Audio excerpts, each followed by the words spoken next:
आज हम trigonometric ratio की अलग अलग एंगल पर क्या वैल्यू होती है उसकी एक टेबल बनाएंगे। हम जानते हैं कि ट्रिग्नोमेट्रिक रेशियो कौन कौन से होते हैं, साइन, कॉस, टैन, कॉट, सेक और कॉसेक। तो ये 6 ट्रिग्नोमेट्रिक रेशियो है और हमें जिन एंगल पे वैल्यू चाहिए वो कौन कौन सी है। एक तो 0 डिग्री है, एक है 30 डिग्री, एक है 45 डिग्री, एक है 60 डिग्री और 90 डिग्री।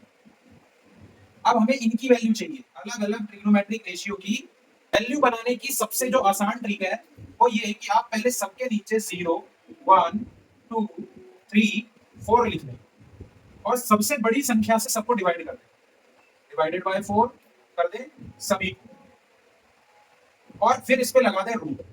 फिर इस पे क्या लगा दें, स्क्वायर रूट लगा दें। अब जो वैल्यू मिलेगी ये वैल्यू होगी आपकी किसकी, साइन थीटा की। किसकी वैल्यू होगी, साइन थीटा की।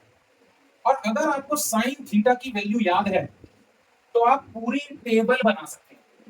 जिसको साइन थीटा की वैल्यू याद है उसको ये ट्रिक याद रखने की भी जरूरत नहीं है, सिंपली वैल्यू याद रखिए। जैसे 0 डिवाइडेड बाय 4 क्या आएगा, 0, उसका रूट भी 0 आएगा, तो साइन 0 डिग्री की वैल्यू हो गई 0।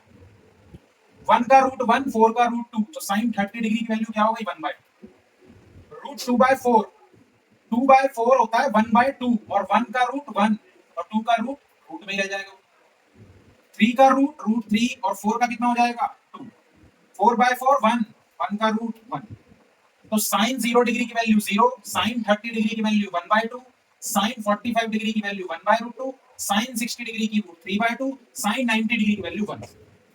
आपको साइन की वैल्यू निकाल लेनी, बाद बाकी काम साइन खुद करवाएगा। अब साइन की वैल्यू को अगर मैं पलट के लिख दूं, पलट के लिखने का मतलब है कि जो साइन 90 डिग्री है वही कॉस 0 डिग्री होगा, तो वैल्यू पलट के लिख दूं। यानी जो साइन 90 था वो कॉस 0 है, तो जो साइन 60 है वो कॉस 30 होगा, तो ये हो जाएगा रूट 3/2। जो साइन 45 है वही कॉस 45 रहेगा, तो 1/2। फिर यहाँ हो जाएगा 1/2 और यहाँ हो जाएगा 0, यानी वैल्यू पलट देंगे। हमें किसकी वैल्यू मिल गई, कॉस की। अब हमें tan निकालना हो, मैं जानता हूं tan क्या होता है, बताइए, साइन बाय कॉस। क्या होता है, साइन बाय कॉस। तो साइन बाय कॉस करूंगा तो वैल्यू क्या आएगी, 0। 1/2 रूट 3/2 कितना आएगा, जवाब दीजिए, 1/√3 आएगा। Very good. 1/√2, 1/√2 क्या आएगा, 1 आएगा। रूट 3/2 और 1/2 क्या आएगा, √3, और 1/0 any number divisible by 0, answer infinite. अब आते हैं कॉट पे। कॉट क्या होता है, 1/10, तो 10 का अपॉन में कर दो, या वैसे ना कर पाओ तो जो 10 की वैल्यू उसको पलट के लिख दो, यानी जो 10 90 है वही कॉट 0 होगा, तो यहाँ इंफिनिटी हो जाएगा।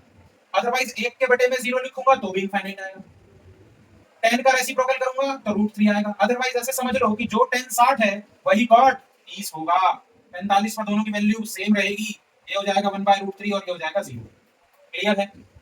साइन से कॉस मिल गया, इन दोनों से tan मिल गया, tan से कॉट मिल गया। सेक को क्या लिख सकता हूं बताओ, 1/cos। क्या लिख सकता हूं, 1/cos। तो 1/cos यानी 1/1, 1।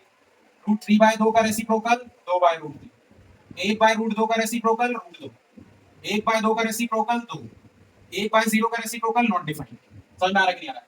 अब cosec को 1/sin में लिख सकता हूं, और 1/sin में लिखना चाहो तो sec की वैल्यू पलट के लिख दो, यानी जो sec 90 है वो cosec 0 है, तो इनफाइनाइट हो गया। वरना 1/sin कर लो, 1/sin 1/0 इनफाइनाइट। ये हो जाएगा 2, ये हो जाएगा √2, ये हो जाएगा 2/√3 और ये हो जाएगा 1। तो आपने देखा कितने आसानी से हमने वैल्यू निकाल ली अलग अलग ट्रिग्नोमेट्रिक रेशियो। सबसे सबसे जो कॉमन चीज है वो है आपका साइन की वैल्यू निकालना। अगर आपके पास साइन की वैल्यू है, किसी बच्चे को साइन की वैल्यू याद है, तो वो वैसे ही कॉस, टैन, कॉट, सेक और कॉसेक की इन ट्रिग्नोमेट्रिक एंगल पर वैल्यू निकाल सकता है। ठीक है।